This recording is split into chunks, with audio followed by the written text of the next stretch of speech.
নমস্কার শ্রোতা বন্ধুরা, আমি শর্মিষ্ঠা চ্যাটার্জি বলছি। আমার আধ্যাত্মিক কথা চ্যানেলে আপনাদের সকলকে অভিনন্দন জানাই। বন্ধুরা, পরমেশ্বরের কৃপায় আপনারা নিশ্চয়ই সকলে ভালো আছেন এবং সুস্থ আছেন। আজ আমি ভগবান বিষ্ণু নারায়ণের বাকি 12টি অবতারের কথা আপনাদের কাছে বর্ণনা করব। গতদিন আমি 12টি অবতারের কথা শুনিয়েছিলাম। আজ 13 নম্বর অবতার থেকে শুরু করব।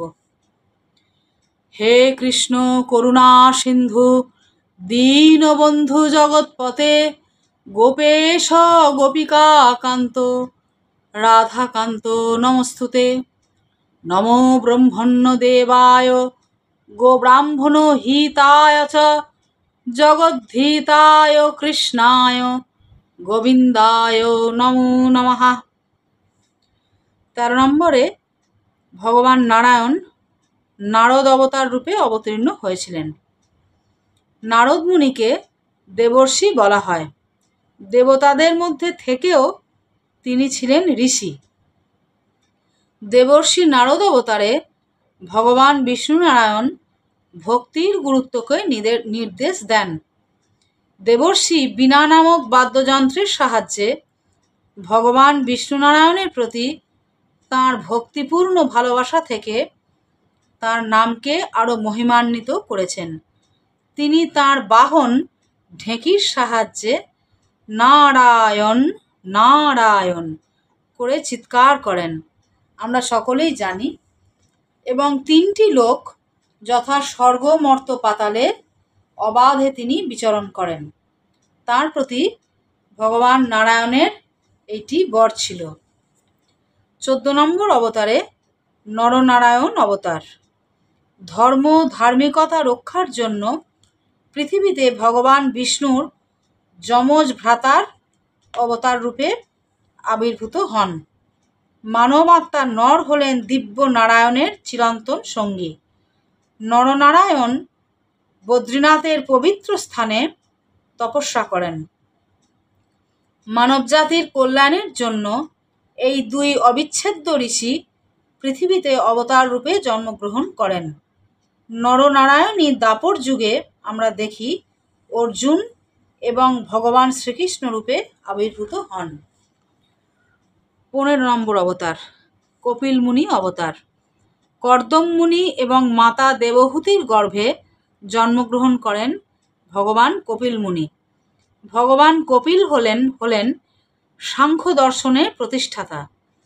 তিনি তার মা দেবহূতিকে সাংখ্য দর্শনের উপদেশ দেন। কপিল মুনির প্রতি শ্রদ্ধা জানিয়ে প্রত্যেক বছর শীতকালে মকর সংক্রান্তিতে আমরা জানি গঙ্গাসাগরে বিশাল বড় মেলা হয় এবং কপিল মুনি তথা সগর রাজার ধুমধাম করে পুজো হয়। 16 নম্বর অবতার ঋষি দত্তাত্রেয় অবতার। ত্রিমূর্তি ব্রহ্মা বিষ্ণু মহেশ্বর এর সম্মিলিত অবতার হলেন ঋষি দত্তাত্রেয়, যিনি ঋষি অত্রি মুনি এবং সতী অনসূয়ার গর্ভে জন্মগ্রহণ করেন। ভগবান দত্তাত্রেয়ের 24 জন গুরু ছিলেন। তিনি বিশ্বাস করতেন যে পৃথিবীতে জল, সমুদ্র, অগ্নি, পশু, পাখি, মৌমাছি ইত্যাদির মতো প্রতিটি জিনিস থেকে শিক্ষা নেওয়া যেতে পারে। 17 নম্বর অবতার ভগবান যজ্ঞ অবতার। প্রজাপতি ও আকুতির গর্ভে যজ্ঞ ভগবান জন্মগ্রহণ করেন। যজ্ঞ ভগবানের স্ত্রী হলেন দেবী দক্ষিণা। তাই দেখবেন যজ্ঞ করতে গেলেই দক্ষিণা দিতে হয়। ভগবানের যজ্ঞ অবতারের আবির্ভাবের মূল উদ্দেশ্য হল সংকটের সময় একে অপরকে সাহায্য করা এবং সকলকে সুরক্ষিত করা। 18 নম্বর অবতার পৃথু অবতার। ঋষিদের প্রার্থনার ফলে ভগবান বিষ্ণু পৃথিবীতে পৃথু মহারাজ রূপে অবতীর্ণ হয়েছিলেন। তিনি অত্যাচারী রাজা বেনের মৃতদেহের ভস্ম থেকে জন্মগ্রহণ করেন। মানব জাতিকে রক্ষা করার জন্য ভগবান বিষ্ণু পৃথুরূপে অবতীর্ণ হন, যিনি পৃথিবী শস্য শ্যামলা করেন, এবং এই কারণেই পৃথিবী মা এত সুন্দর এবং আকর্ষণীয়। বলা যেতে পারে পৃথু মহারাজের কন্যা হলেন মা বসুন্ধরা বা মাতা পৃথিবী। 19 নম্বর অবতার ধন্বন্তরী অবতার। ভগবান বিষ্ণুনারায়ণ সমুদ্র মন্থনকালে ধন্বন্তরী অবতার রূপে আবির্ভূত হন। একটি ভেষজ বা ঔষধি ভর্তি পাত্র নিয়ে তাঁর উত্থান হয়। ধন্বন্তরী ভগবান ছিলেন চিকিৎসা বিজ্ঞান বা আয়ুর্বেদের প্রবক্তা। 20 নম্বর অবতার মোহিনী অবতার। এটি ভগবান বিষ্ণুর একমাত্র নারী অবতার। সমুদ্র মন্থনকালে অমৃত ভাণ্ড উঠলে অসুরেরা অমৃতের ভাণ্ড অপহরণ করে নিয়ে পালায়। তখন ভগবান বিষ্ণু তাঁর সুন্দর মোহিনী রূপ ধারণ করে অসুর বা দানবদের মোহিত করেন এবং ছলে বলে কৌশলে অসুরদের কাছ থেকে অমৃত পাত্র নিয়ে দেবতাদের হাতে তুলে দেন। দেবতারা অমৃত পান করে অমর হয়ে ওঠেন এবং অসুর বা দানবদের চেয়ে বেশি শক্তিশালী হয়ে ওঠেন। ভগবান বিষ্ণু তাঁর মোহিনী অবতারের সাহায্যে দেবতা তথা পৃথিবীবাসীকে সুরক্ষিত করেন।